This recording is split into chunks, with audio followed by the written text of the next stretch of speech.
আল্লাহ সুবহানাহু ওয়া তাআলা পবিত্র কোরআনে কারিমা থেকে যদি কিছু কথা বলার তৌফিক দান করেন, আমি কিছু কথা পবিত্র কোরআন থেকে বলবো ইনশাআল্লাহ।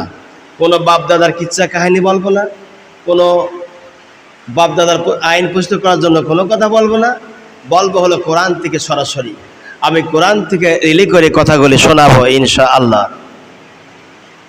বর্তমান দেশে যে অবস্থা চলছে আপনারা সকলে জানেন, দেশের অবস্থা খুব একটা ভালো নয়।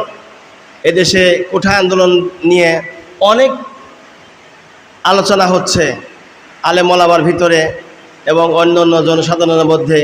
দেশের পরিস্থিতি ভয়াবহ রূপ ধারণ করেছে, কখন কি হয়ে যাবে আল্লাহ পাক ভালো জানেন। তার মধ্যে দিয়েও আমাদের ইসলামের কথা, দ্বীনের দাওয়াত, এই কোরআনের কথা বলা বন্ধ করা যাবে না। এ কথা বলতেই হবে, কোরআনুল কারীমের কথা বলতে হবে। এ কথা সারা পৃথিবীতে ছড়িয়ে দেওয়া দায়িত্ব আলেম ওলামা।